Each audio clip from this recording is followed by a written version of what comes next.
Olá, Ale, já te chamo.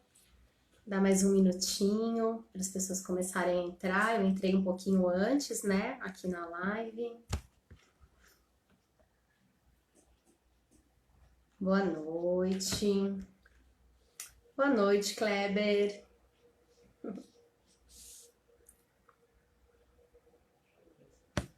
Cérvulo, boa noite. Tiago.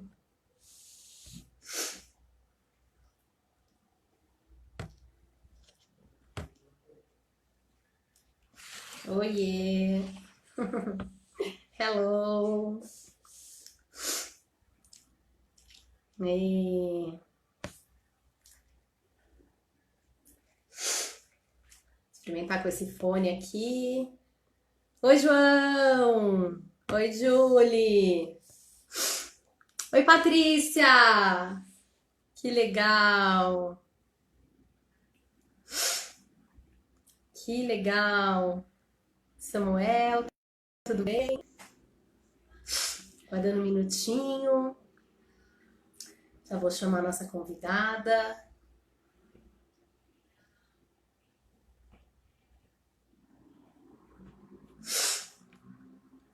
Bacana. Nossa primeira live aqui no canal Menina Cerejeira. Começa, começa!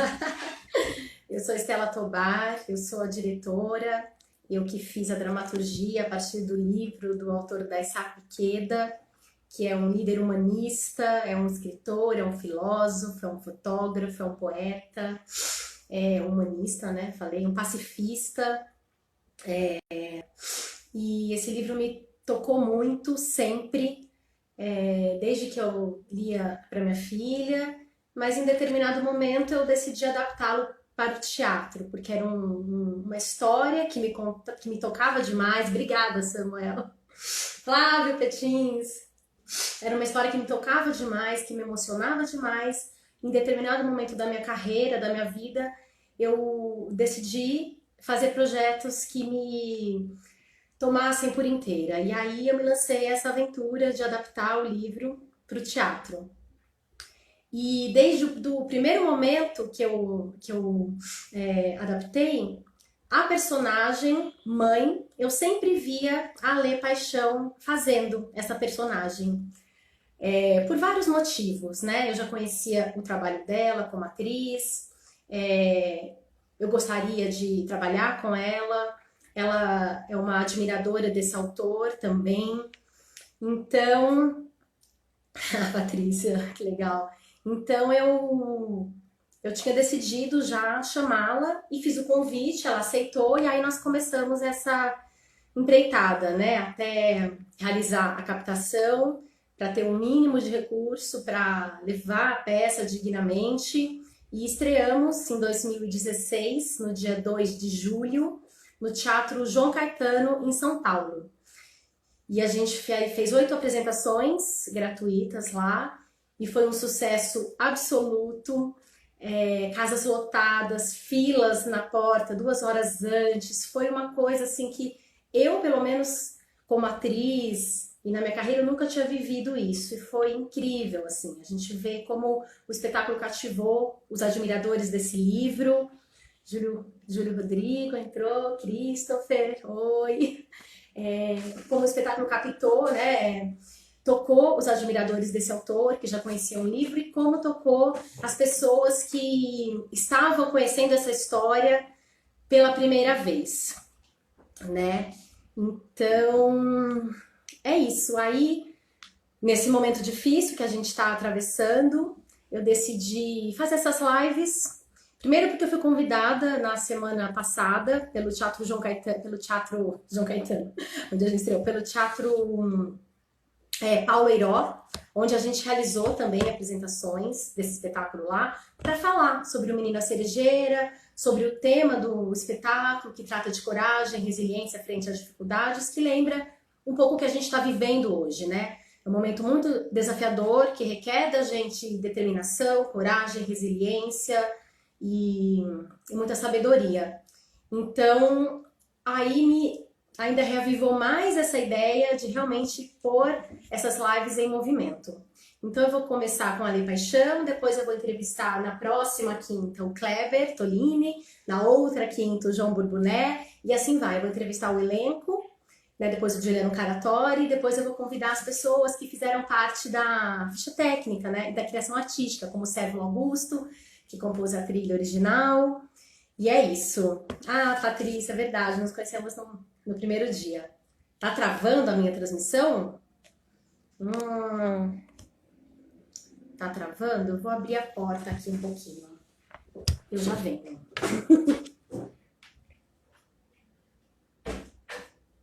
Vamos ver. Cheguei. E às vezes a porta, né, o sinal não chega.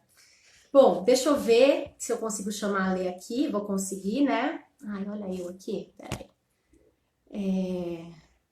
A Lê Paixões.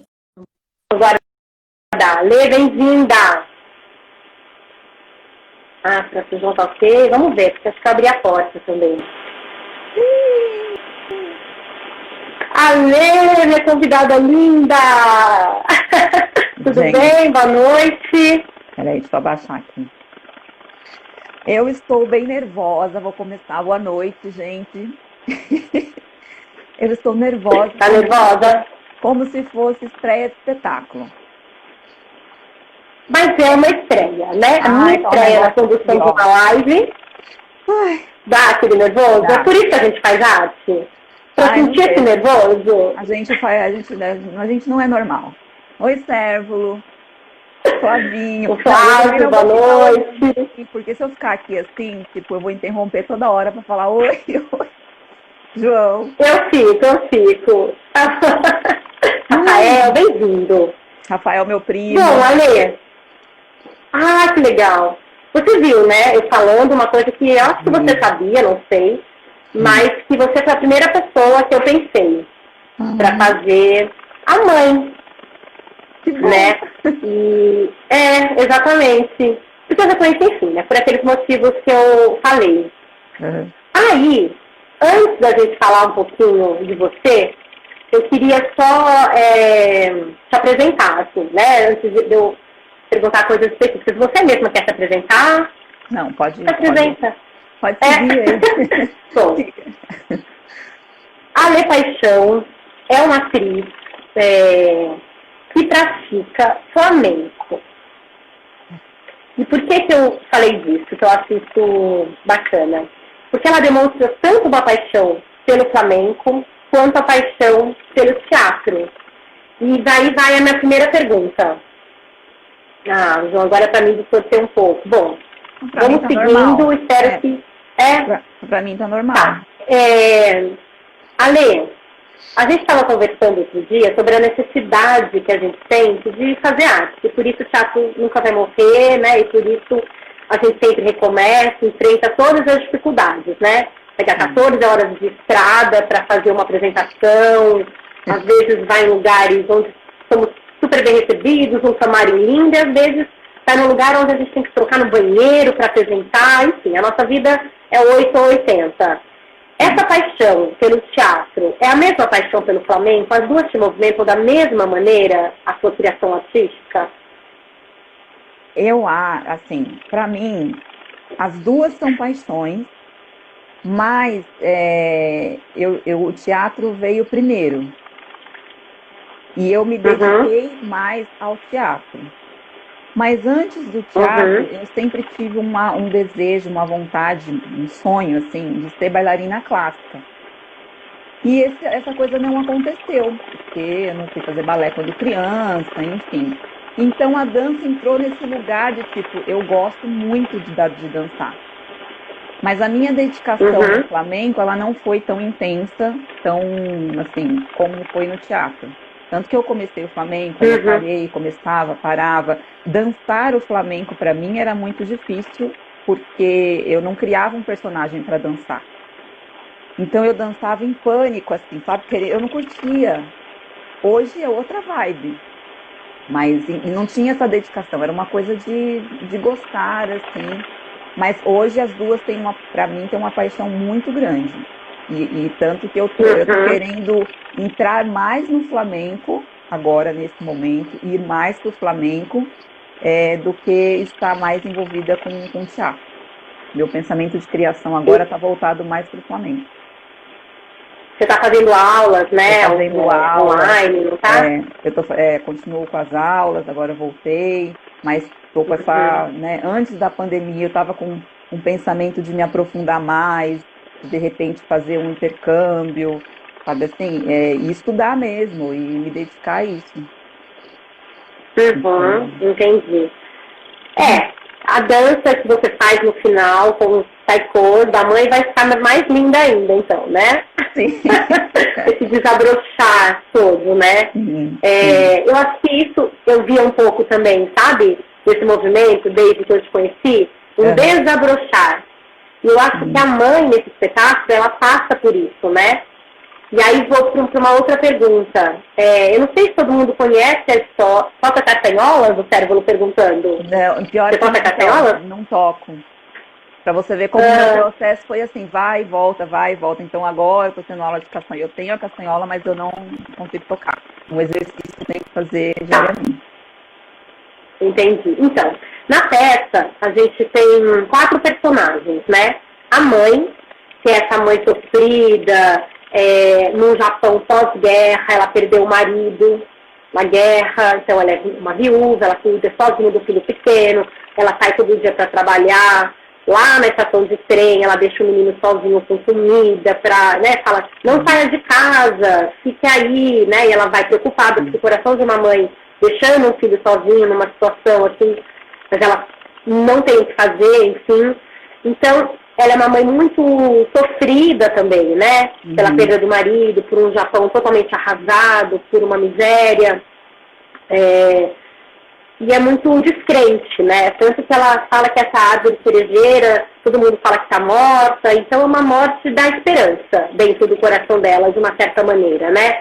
Olha para si, para aquele filho, como, enfim, coitado. Mas no final, quando a cerejeira floresce, a esperança dela também é recuperada, né? O menino Tahiti, Carol, manda outro beijo pro William. Eu estou cortando toda hora, estou assim empolgada para comentar. O menino Tahiti é um menino também, né, que perdeu o pai, então ele é órfão, ele também está num Japão arrasado, passa o dia inteiro sem a mãe, é um menino sofrido. Mas que, por conta da amizade com esse senhor que cuida da única árvore de cerejeira, ele descobre uma força que ele não pensou que ele tivesse no coração dele, né? É uma força interna que ele se descobre, daí ele se engaja nesse objetivo, nesse propósito e quer fazer aquela árvore florescer de qualquer maneira, porque é algo ali que ele vê que pode, né, que o força, vamos dizer assim, a reviver.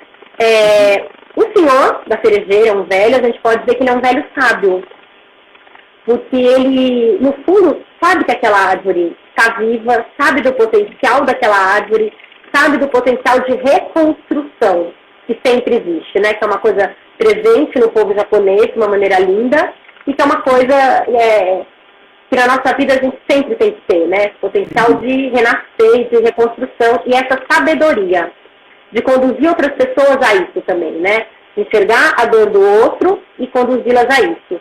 E o amigo do Tahiti, tá um menino, tá lá na vida, tem a mãe, quer brincar, também acha que aquele velho lá é um louco, né? E no final também ele entende que ele estava errado e que ele tem que contar para a mãe que ele estava errado, porque a árvore floresceu, porque aquilo também se iluminou. Ale, hoje, depois de 4 anos de espetáculo, né? Tem algum personagem que você se identifica mais na peça? Eu acho que é um misto de Tahiti com o Senhor da Cerejeira. Assim, Por que um misto? Ai, como vou dizer? Que difícil. Né? Ela falou, manda todas as perguntas antes, não mandei nada, tô fazendo agora. Você fala no meu crescimento, você fala no meu processo, no meu crescimento ou nesse Porque, assim, eu acho que o ator, ele pode fazer vários personagens, né? Sim. Mas hoje, assim, olhando para esses personagens, assim, como figuras, quais deles têm mais correlação hoje com você? Qual deles, né? Com você, a Lê, hoje.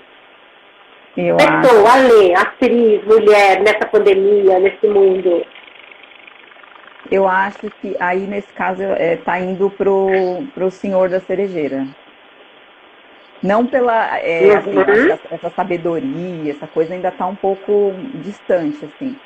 Mas é uma calma de olhar as coisas, de saber que as coisas têm o seu tempo, sabe assim, de não ter mais essa pressa, essa ansiedade, de cuidar, de saber que para você ter alguma coisa, você vai ter que cuidar, plantar, nutrir, esperar o tempo. Então, eu estou nesse momento, assim, né?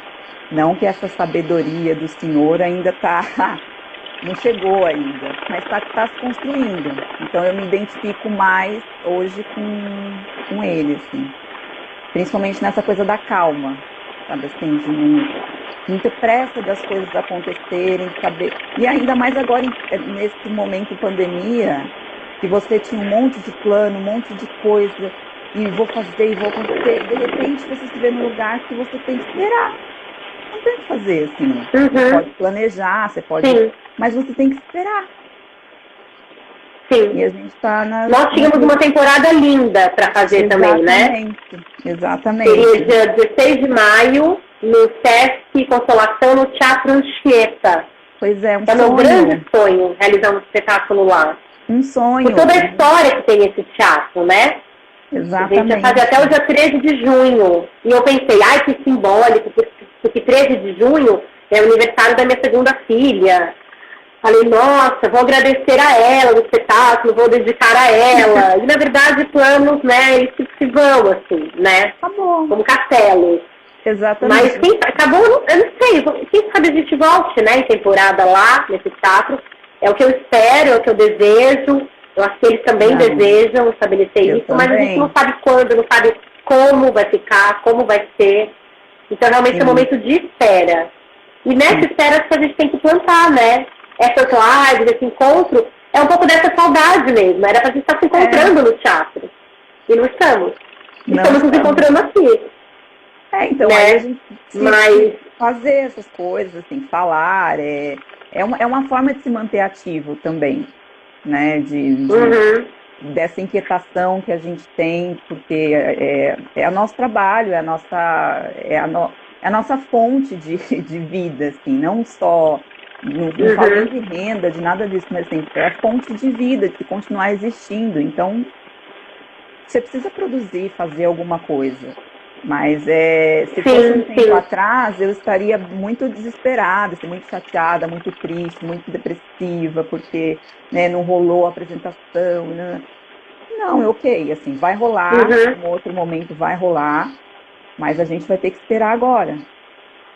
Então, eu estava falando hoje, né, com uma amiga, e ela falou assim, que o momento é triste, mas a gente não deve ficar triste. Sim. O que isso significa, né? É um momento terrível que a gente está vivendo, claro, né? Pelas pessoas que estão perdendo a vida, pelas pessoas que estão lutando, né? A gente também, mas é um momento triste, mas a gente não deve ficar triste. Sim. A gente deve fortalecer uma esperança, uma alegria, a gente deve enfrentar isso de maneira a criar coisas positivas, a aproveitar esse momento, a não desperdiçá-lo. Mesmo com tudo isso que existe, por causa disso, a gente não pode desperdiçar essa experiência e o que ela pode nos transformar, né? Sim, eu acho que... E aí eu queria... Não, pode falar. Pode falar. Não, eu acho que tem a ver com... Não, e aí eu já... que dá um delay, né? Dá um delay. Acho que tem a ver com a coisa da cerejeira, assim, da gente... quando a gente faz essa simbologia da gente ser a cerejeira, né? O senhor até fala, seja como a cerejeira, não seja derrotado. ela tá lá, Uhum. estava lá, né? Foi a única coisa que sobrou daquela guerra e estava lá muito seca, muito praticamente morta. E ela só Uhum. floresceu e só venceu, vamos dizer assim, porque teve alguém que estava ali o tempo inteiro cuidando, estava o tempo inteiro nutrindo. Então, teve um movimento, não foi só uma espera, não foi assim um Uhum. milagre. Então, esse momento também é esse, assim, né? De que forma a gente vai se nutrir para sair disso? O que a gente vai fazer nesse tempo de Uhum. recolher, de estar recolhidos? Então, a gente que Uhum. vai ter que se nutrir. Com o que a gente está se nutrindo, né? Então, Uhum. é isso. Perfeito. Sim, sim. E aí eu queria fazer uma ponte, né? Abrindo uma janelinha, porque você é apaixonada pela Frida Kahlo, né? Sim. Pela história dela, você tem planos de realizar, talvez, enfim, algum projeto, né, com esse tema. A vida dela tem um pouco isso, né? De fazer de uma dor uma coisa artística. Eu não conheço tanto, não sei se ela realmente conseguiu transformar isso, mas você consegue fazer algum paralelo agora, ainda mais, com essa história da Frida? Sim, é isso. Você como atriz, como... É o que você falou agora há pouco, que o momento é triste, mas a gente não pode ficar triste. Então, a Frida, ela viveu, assim, a vida dela foi um sofrimento eterno, mas é um sofrimento assim, no corpo mesmo, pelas condições físicas, pelo acidente que ela sofreu, enfim, pelo Uhum. amor dela com o Diego, tudo era muito, muito intenso, muito sofrido. Mas tudo isso ela transformava em arte, assim, em cor, e ela uma mulher muito viva, muito guerreira, muito é, como- muito intensa em tudo que ela fazia. Então ela não ficou naquela coisa Uhum. de mim, né? Ai, o que eu vou fazer? E ela teve pessoas também, né? O pai dela, que quando ela sofreu o acidente, ela não podia se mover e estava na cama. O pai dela, que era fotógrafo, que incentivou que ela pintasse, que armou tudo aquilo para ela pintar. Então colocava a tela assim, em cima dela e ela pintava na cama, deitada, e pintava os gestos que Uhum. estava no corpo dela, enfim. Então, não Uhum. tinha assim um tempo para sentir a dor, para se lamentar a dor. Uhum. A perda dos filhos, a perda, Sim. né, os abortos que ela sofreu, uma vida de muito sofrimento. Mas ela transformava aquilo tudo com muita força.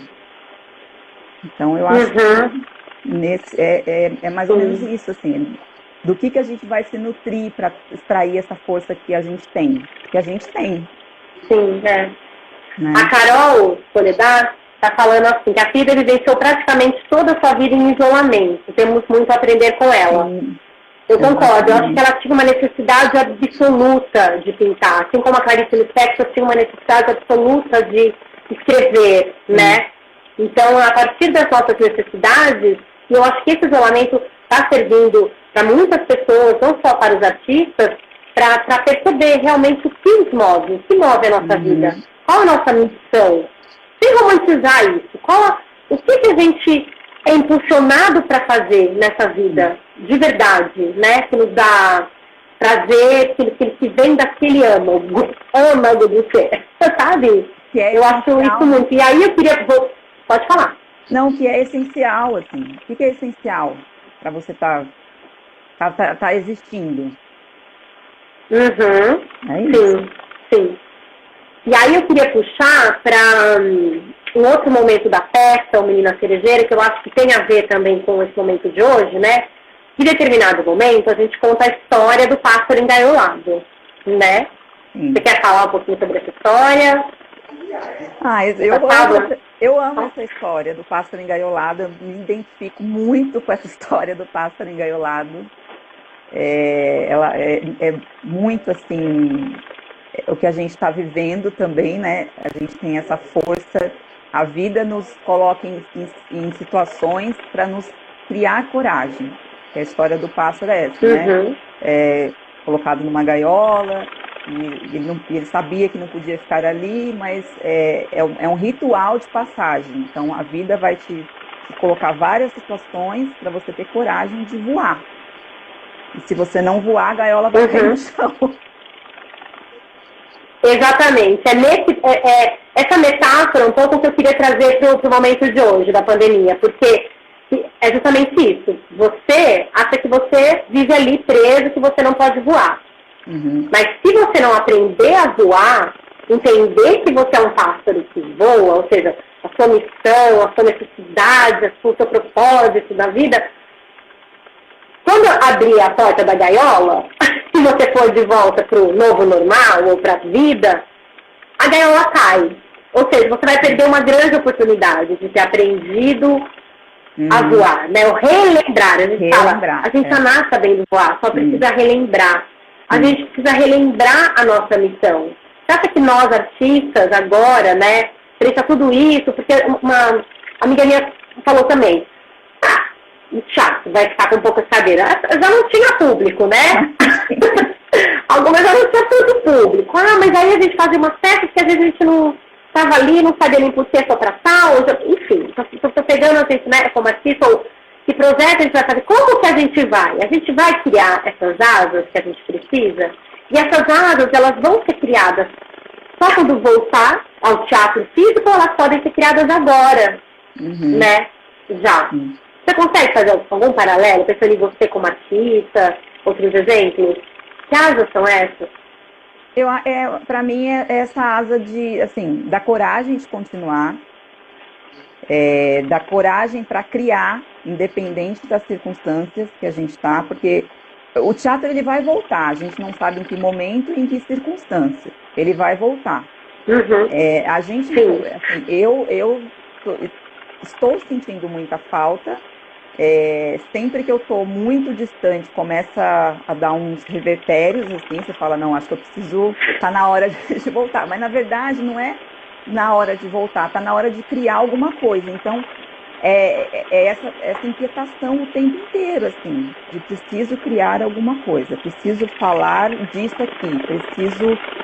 Então, usar essas asas é para isso, assim, independente se a gente vai voltar para o teatro, não vai voltar para o teatro, quando vai voltar, como vai voltar, a gente pode usar outras formas, outros meios de continuar usando as nossas asas, fazendo cumprindo a nossa missão, que é voar. Né? E daí relembrar o tempo, fazer esse exercício de relembrar, porque a gente já nasce sabendo voar, só precisa relembrar. Então, a gente pode dar um tempo, a gente pode parar para absorver as coisas, mas continuar voando. Eu vejo dessa forma. Eu vi que o Fausto Franco entrou. Fausto, que lindo, obrigada. Consegui passar um pouquinho aqui. Eba! Já tá ótimo. Então, vou voltar a falar um pouquinho da peça, né? Essa história do menino, ele é um menino, né, que perdeu o pai. Você também perdeu o pai, né, Ale? Sim. Eu também perdi o meu pai, né, quando eu tinha 14 anos. Ele perdeu o mais novo. Muda também, não muda? Quando a gente perde. É um inverno, não é um inverno? É um inverno. É estranho, assim, pra mim, porque eu tô rindo aqui do Kleber, que o Kleber falou que quer voar pra padaria.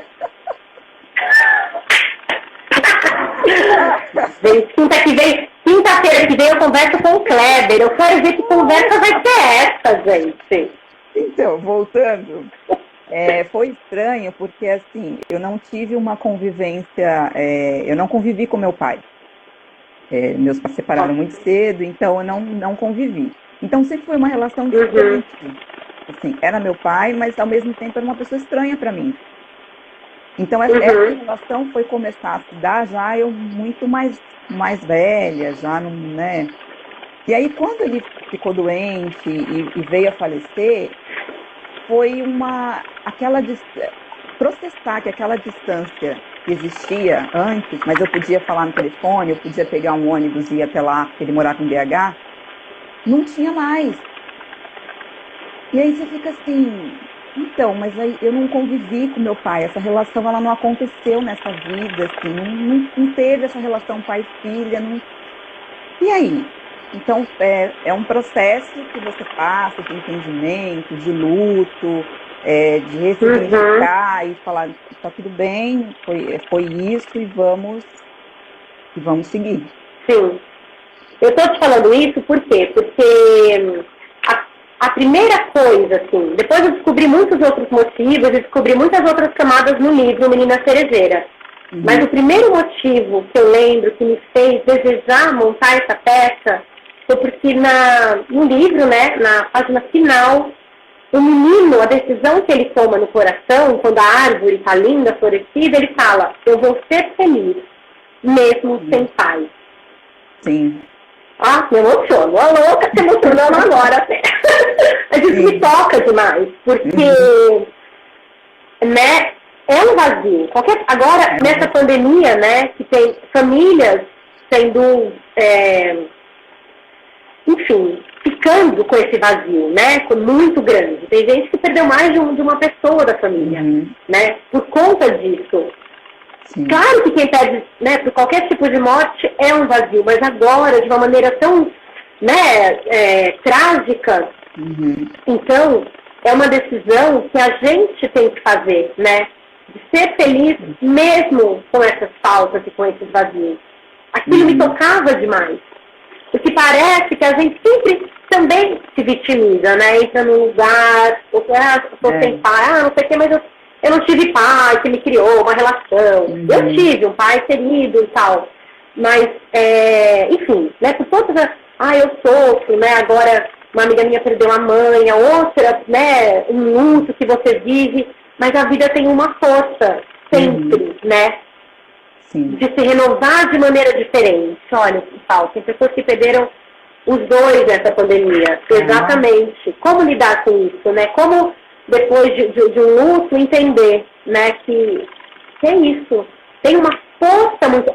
aliás, essa metáfora da árvore, né, é muito forte. Tem uma outra imagem que uma psicóloga, a Clarissa Pinkola Estés, ela dá também, né, falando dessas árvores muito fortes. Então, quando elas são ceifadas, né, tem um tronco grande de árvore que é cortado. E aí nasce aquele raminho, sabe aquele raminho verde? Que nasce ali um filetinho do meio do tronco. Você fala, gente, a vida tem uma seiva sempre ali pulsando. Como a cerejeira, né? Tá morta, tá... Pode ser realmente que ela até... Mas ela tem uma seiva ali, muito poderosa, ali no centro da terra, no centro dela. E é como a gente. Por mais que nos destruam, que a gente passe por tragédias, por tristezas, por coisas, tem um impulso, né? De viver essa vida, de sempre florescer. E mais forte por conta disso, né? Isso nessa peça é muito forte, porque os adultos se emocionam demais com isso, não é? A gente via... Todo mundo, assim, não é uma coisa que é só criança, é só... os adultos, principalmente, saem muito tocados, porque isso os adultos entendem essa parte, essas metáforas, tal. A criança chega por um outro lugar. Eu lembro que teve uma vez uma apresentação que a gente fez, eu não vou lembrar agora onde, mas aí no final, que a gente vai fazer as fotos, uma mãe veio com a criança, né, acho que tinha uns 7, 8 anos, por aí, e ela falou, ele tá bem emocionado. E aí eu falei com ela falou, porque o pai dele faleceu tem 2 meses. Então você imagina que força, o que ele entendeu, o que chegou nele ali, sabe? Essa relação de ver o Tahiti decidindo que independente do pai estar vivo, né, de estar morto, ele ia continuar, ele ia ser feliz. Então, que registro... Eu lembrei agora de... ao falso, eu chorei... eu lembrei também de uma outra história que aconteceu lá no Vira da Lata. A Vivian Golombek, né, que é uma querida, enfim, ela levou, eu acho que era, não sei se era a neta dela, e uma amiguinha da neta. E aí, depois da peça, né, ela gostou tudo, ela veio me falar, ela não sabia o tema da peça, enfim, eu convidei, ela foi. E essa amiga da neta tinha perdido o pai também, fazia pouco tempo. E aí ela veio me agradecer e veio, sabe? Porque ela, olha, até ficou arrepiada, assim, porque realmente o que foi importante ali, né? Naquele momento, para aquela menina, né? né? Então, os adultos têm depoimentos deles chorando, né? Nosso Facebook, a nossa página, tem, ai, tem uma lágrima, eu sei que eu vou só trazer meu filho, é tão lindo, por que eu me emociono tanto até hoje, né? Eu vejo a festa, eu fico eu ainda me emociono, é uma história que sempre me toca num lugar ali. E, enfim, e os adultos se emocionam, é muito lindo, né? O Márcio Araújo, ele falou também lá numa live, que eu adoro, falando agora de teatro infantil, especificamente, né? Ele falou que ele faz os espetáculos dele pensando no pai e na criança. Ele não pensa só na, ele pensa no pai. Porque ele fala assim, por exemplo, a TV, ele tem que pensar só na criança. Se a criança fica lá, o pai nem fica assistindo com ela, deixa lá no canal do YouTube, deixa no PC, papapá. E no teatro, né, o pai vai, e para ele trazer a criança em outros espetáculos e continuar, ele tem que gostar também do teatro. Então ele tem que amar a peça. E eu já vi muita gente assistindo peça, muito pai, tipo, põe a criança do lado e fica no celular. Como, vai aí, filho, que é pra você. Não, é pro filho e é pro pai também. Em outras camadas, de outras maneiras. Isso é muito lindo, né? De ver que acontece no Minas Cerejeiras, acontece em outras peças. Tem uma parte, né, da peça que eu tenho o privilégio de conseguir ver. É a única que eu consigo ver de trás. Que é a hora que é a cena que eu acho mais linda, assim, que é o momento que o Tahiti agradece o avô. Ele, né, ele fala, seja como uma cerejeira, seja derrotado e tal. E aí tem aquele momento que ele fala, espere, e eles se abraçam. Então, nesse momento, eu estou de um lado do painel e o Júlio está lá do outro. E a gente vê, esse momento é o meu momento de ver a plateia. Então, as pessoas estão lá assistindo, o pai está lá sentado, assim, já está tudo emocionado. Aí, quando acontece o abraço, sobe, você só vê as pessoas assim, abraçando quem está do lado, aí abraça, aí as crianças chegam perto, assim, dos pais, aí as outras pessoas já fazem assim, já tá, né? Ali, gente, às vezes eu tenho que prestar atenção, porque senão eu esqueço de abrir o painel pro João, porque eu fico intertida lá, olhando a cena e olhando a reação do público. É muito lindo, assim. Uma coisa bacana que tem agora também, né, que você tocou, é essa coisa intergeracional, né? De uma geração mais velha, né? Um avô, que o menino chama, né? O senhor de avô. Sim. Vovô da cerejeira, né? E uma criança, né? O quanto essa geração mais velha, a sabedoria, tem a ensinar. O quanto essa relação de amizade é uma relação potente, né? Que substitui uma figura paterna, que é um guia, né, um mestre, vamos dizer assim, que, né, vai para uma trajetória. Cadê? O Kleber está falando, legal usar algo que os filhos pais poderem conversar depois. Sim! Não, falou uma coisa maravilhosa! Kleber, lindo! Né? É assim, porque o que provoca depois, né? Isso que é bacana. Não é uma peça que se encerra ali, né? Eu lembro que o menininho, uma vez de 5 anos, eu sei que eu estava vendo lá do final, ele estava também lá na última fileira com a mãe, e ele ficava perguntando assim para a mãe. Eu acho que devia ter uns 5, 6 anos no máximo. Mãe! Ficava assim na mãe. A cerejeira vai florescer? Vai florescer? A mãe, não sei, filho. Não sei, olha. Ela não sabe por quê. Será que vai ter um final feliz? Toda peça tem que ter um final feliz? Não tem? Né? Não sabe. Aquela peça ali, ela floresce, gente. Ela floresce. Mas, né? Então foi lindo de ver, assim, a criança preocupada com isso, sabe? Ale, uma memória que você tem, assim, de algum momento dessa peça, de alguma viagem, pode ser em cena, pode ser na viagem, pode ser com o público, pode ser uma coisa que o espetáculo te trouxe, assim, de memória, no seu coração. Eu tenho várias, assim, acho que os momentos mais as minhas memórias mais felizes, elas estão no teatro, elas estão com essas pessoas. Eu te falei, acho que ontem, né? Eu sinto muita falta do camarim do Sesc. O Kleber vai concordar comigo do café do Sesc. Mas né, que a gente faz teatro para comer. Mas da peça, assim, eu acho que o João Caetano foi algo que a gente passou em vários lugares. e cada lugar é uma experiência, acontece algo que você fala, gente, né, que é isso? Mas o João Caetano foi algo que para mim, assim, como atriz, eu acho que como trabalho, foi surreal, assim, de você ver todas as sessões lotadas, a reação do público depois, os depoimentos depois, as filas que se formavam para assistir, as pessoas querendo saber quem era o autor da peça, que peça era essa, porque eram pessoas que moravam ali, então acho que não tinham visto aquele movimento tão intenso no teatro, então queriam saber o que estava acontecendo. Então, para mim, essa memória e era estreia, né? A gente não sabia se isso ia rolar, se ia ter esse impacto, se era um infantil muito cabeção, não tinha nada, foi assim, foi. Então eu tenho, o João Caetano para mim é a lembrança que eu tenho, assim, tem várias, né?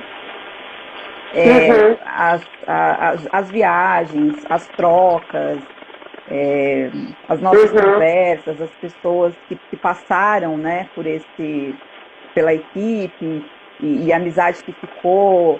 Então, assim, para mim eu tenho muita saudade, é a parte que mais me faz falta nessa quarentena. Não vou chorar, então é isso. Não vou falar mais não. Não vai chorar já chorando, né? O encontro com o público, o encontro com o palco. Eu lembrei de uma coisa também, né? Que essa equipe, já que você falou, ela promoveu um encontro, né? De duas pessoas que estão juntas. Sim, que tiveram um filho lindo. Pois é. Não é lindo pensar isso, gente? Que nasceu uma criança desse encontro. Que elas iam se encontrar de alguma maneira, porque, né, as coisas são. Mas que, né, elas se conheceram durante uma viagem. E foi legal, olha uma coisa que eu vou falar agora.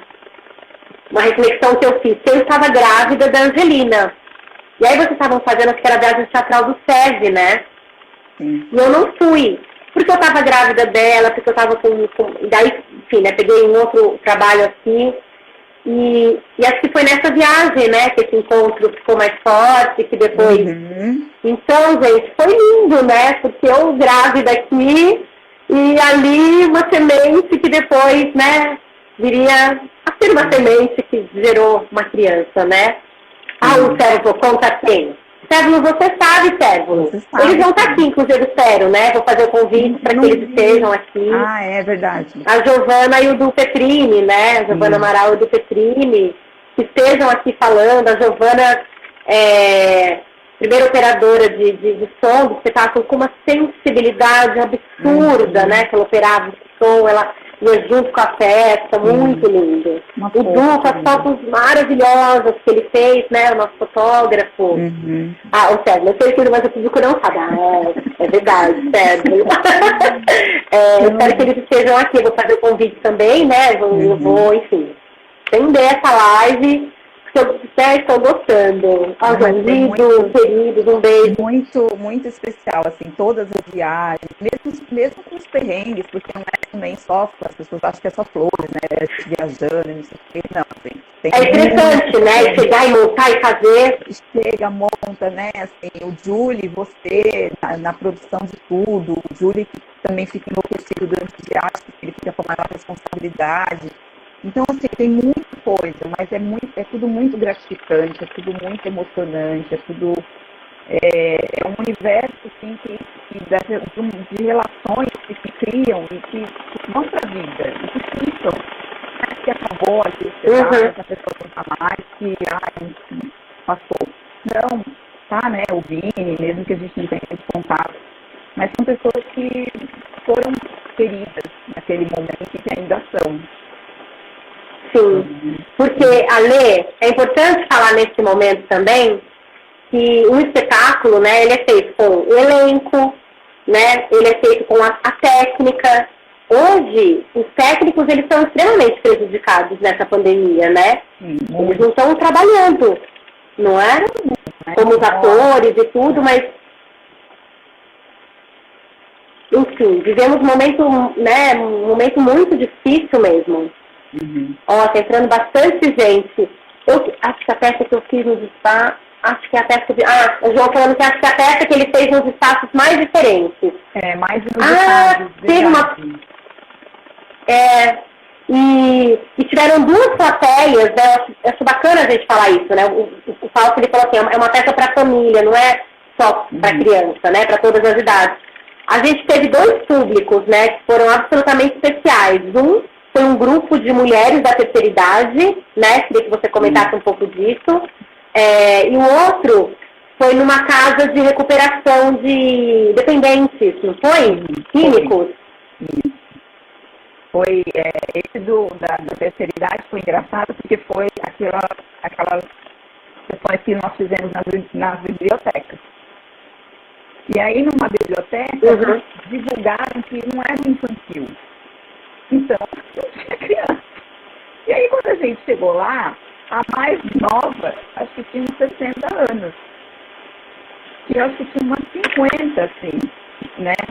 Gente, mas que coisa mais maravilhosa, assim, porque elas ficaram sentadas, assim, era como se a gente estivesse fazendo uma plateia infantil também. Foi maravilhoso. E esse outro lugar, que é uma clínica de recuperação mesmo, com uma amiga meu trabalha lá, e ele entrou em contato e gostaria de levar a peça para lá e nós fizemos. E também foi muito especial, porque foi um grupo reduzido, e eu acho que assim, todos tipos de contato com o teatro, alguns escreviam, outros sim, ficavam, então depois eles vieram conversar com a gente, assim, muito, né, eufóricos, mas foi muito especial também fazer nesse lugar que eu acho que a gente nunca nem tinha pensado em fazer, e mesmo nos nossos públicos a gente teve, né, pessoas de ONGs, pessoas com deficiência, mas um público só de pessoas isoladas num lugar, tratando, recuperando psicologicamente, a gente nunca tinha feito, né? Então foi muito especial. Sim. Eu lembro que a gente fez também uma vez era o GRAS, que era um instituto também, não eram crianças com deficiência, eram crianças com alguma doença, lembra uma vez? Sim, eles foram, e aí... Eles foram um grupo grande, não lembro. Como? Eles foram, acho que no João Caetano. Não, eu acho que foi aqui em São Paulo mesmo, se eu não me engano, lá no próprio João Caetano uma vez. Isso. E aí eu lembro que a coordenadora, né, que levou, ela falou assim, foi um presente, além, né, de ser um presente para as crianças, foi um presente para as mães, né?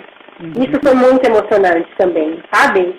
Naquele momento, assim, é fazer parte disso, né, de ter incentivado essas mães com o espetáculo, de ser um momento bacana.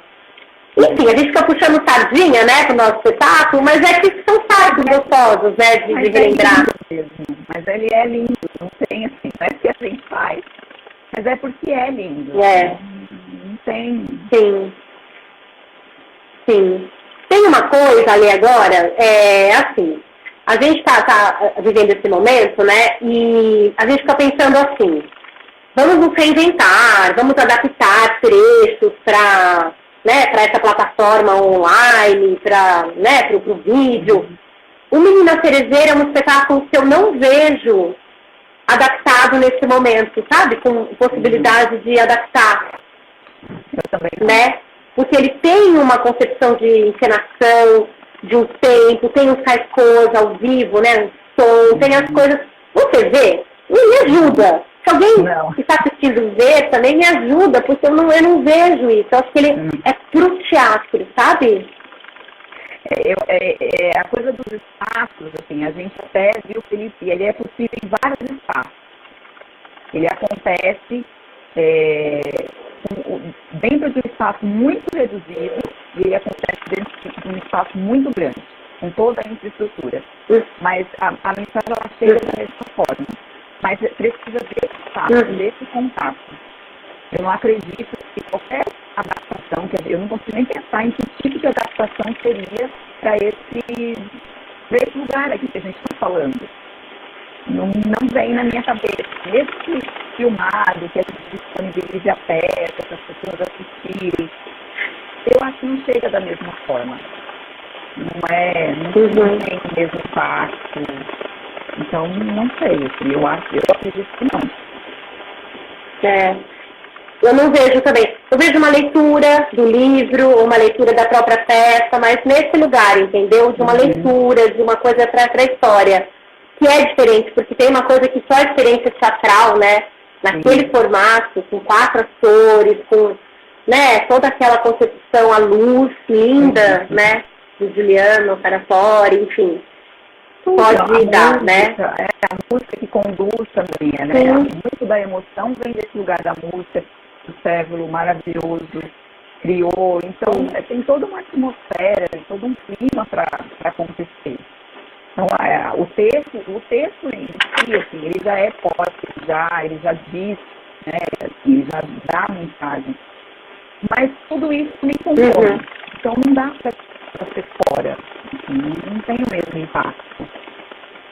Ele não foi feito, né, a princípio para isso. O Cévulo está falando, né? Para fazer essa plataforma digital teria que ser totalmente repensada, outra linguagem, outra coisa. Zé, obrigado, Alê. Mas, Cévulo, a música, ela pode acontecer nessa plataforma, né? A gente pode colocar música.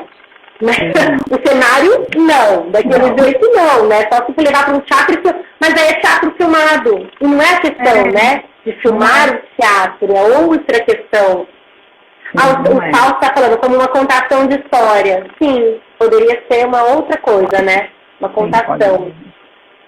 Porque o que a gente fazia nas bibliotecas, na verdade, assim, era mais ou menos isso, né? A gente contava a história com alguns elementos, né? Tinha 3D, tinha os 2 taikos, mas assim, a brincadeira dos painéis, a coisa da luz. Então, tudo isso não tinha, mas e mesmo assim rolava e chegava muito.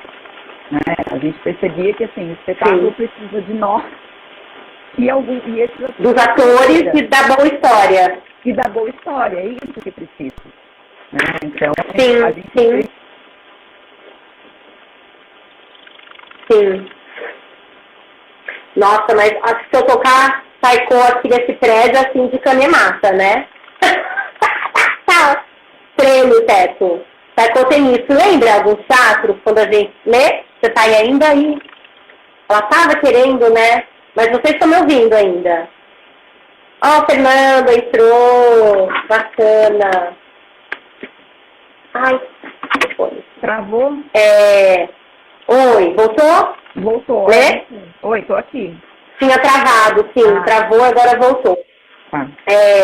Eu falei sobre os taikos, né? Que se a gente toca, por exemplo, na sala de um apartamento, gente, treme tudo. Porque alguns teatros, inclusive, né? Lembra? A gente ia, a estrutura do teatro reverberava. Não pode explicar, o som reverbera muito, né? Sim. Então reverberava o negócio ali nos andames do teatro, né? Nos rudimentos.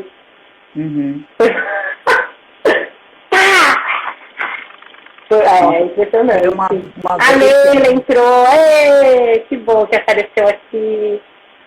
Uma vez que a gente fez teatro, eu não lembro.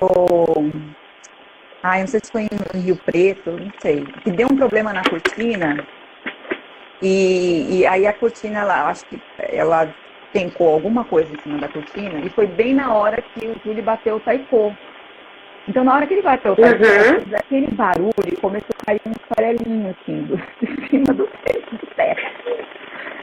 Gente, na hora eu pensei assim, o que está acontecendo? Eu acho que vai cair, alguma coisa vai cair. Eu olhava assim pro Júlio, o Júlio continuava batendo no taiko, e a peça rolando, e aí desceu um fio, assim, de repente, caiu um fio. E eu com pânico, assim, a peça do teatro ia cair, juro pra você. Gente, foi engraçado. Sim. Eu lembro uma vez que caiu papel brilhante, também acho que era de alguma peça que estava ali, e com o taiko, né, essas ondas, ele caiu também. A onda sonora. Bom, estamos chegando quase ao fim, viu, Lê? Faltam 5 minutos. Eu não sei, eu vou confessar a minha leiguice, se a live encerra sozinho, Olha, o cérebro, os sacos tem muita massa sonora, precisam de metragem cúbica para se expressarem. São instrumentos para lugares grandes, exatamente. Exatamente. Eu não sei se a live ela se encerra depois de 1 hora, se eu encerro, eu não sei como funciona. Ela se encerra, a gente vai fazer 1 hora então. Ela cai? Então falta 4 minutinhos, mais ou menos, Alê. Eu posso... Se alguém tiver alguma pergunta... Eu queria ler uma frase do Dr. Daissato. Por favor. Posso ler? Por favor. Quando perguntado qual era a sua maior peça, a resposta de Charles Chaplin era sempre a mesma, a próxima. Não há impacto quando se está imbuído de desafios. Não se anda porque existe um caminho. Por andar é que se abre o caminho. Então, andemos para a gente abrir os caminhos e que venham as próximas. A cada dia, né, que a gente continue abrindo o caminho. Sim. Se alguém quiser fazer alguma pergunta, assim, a gente tem mais 2 minutinhos, 2, 3 minutos. Gibalinha entrou agora. Gibalinha entrou agora, obrigada, Giba. Falta! William. Que bacana, Leila, Giba. Conheci o Gibalinho também, claro, deve ter sido do Teatro Municipal, né? Imagina. Que delícia, Kleber. Beijo, mãe. Kleber vai estar aqui com a gente na quinta que vem. Quinta que vem, às 8 horas também. Saudade. O seu filho, né? Saudade. Meu brinde. Pai, o Kleber é assim, eu e ele, a gente anda sempre junto, né? Depois da festa a gente vai pra piscina, vai pra padaria, vai pra não sei aonde, vai. E aí é meio que uma coisa assim, eu queimo o filme dele e ele queima meu filme, porque as pessoas sempre acham que a gente é um casal. Na verdade, não. Na verdade, não. Entendi, ó, o Gibalim, tá bom. Antes, o João Burbuné falou, depois do inverno, sempre vem a primavera. Por isso que essa live chama A Espera da Primavera, né? A gente está esperando a primavera. O Gibalim fez uma pergunta, que talvez a gente pode também deixar para outra live, porque é um assunto, né, complexo, que a gente vive de arte, não, provocações. Eu entendo o que ele está falando. Nós somos artistas e nós não vivemos de arte, nós damos vida à arte. Essa é a resposta, Gibalim. Damos vida à arte, legal, bacana. Damos vida à arte. Kleber, você Ai, que lindo. Ai, eu adorei, eu estava muito nervosa. Eu também, Lê, muito obrigada por tanto, né, carinho, tantas coisas lindas. Obrigada por quem passou por aqui, por quem esteve aqui, por quem veio dar um oi. Ó, brava, que legal, muito bacana. E quinta-feira que vem estaremos aqui, acho que é dia 4, né, às 8 horas, com o Kleber Tolini. Quer falar alguma coisa? Ele vai encerrar com as suas palavras, aí eu encerro. Eu quero muito agradecer a oportunidade de estar aqui, agradecer a oportunidade de fazer a peça, obrigada por todos que estão aqui. E que a gente volte, né, o mais breve possível, e que o SESC Consolação nos espere. Nos espere. Sim, Teatro Anchieta. Teatro Anchieta. Estaremos aí. Sim. É isso. Sim. Muito obrigada, gente. Que delícia de encontro, Flávio. Beijos, Fernando, beijos a todos. Saudade. Que lindo. Você vai deixar Então tá, muito bom estar com vocês também. Quem é Kleber? Venha quinta-feira e saberá quem é Kleber Tolini. Essa live de quinta que vem vai ser engraçada. Ele que me aguarda, o menino Taitinho. Então tá, ó. 27 segundos restantes. Um beijo a todo mundo. Beijo, Ale, muito obrigada. Linda, obrigada. Beijo. Beijo. Tchau, eu vou deixar gravada, tá bom? Tá bom. Tchau. Tchau, tchau, tchau, tchau.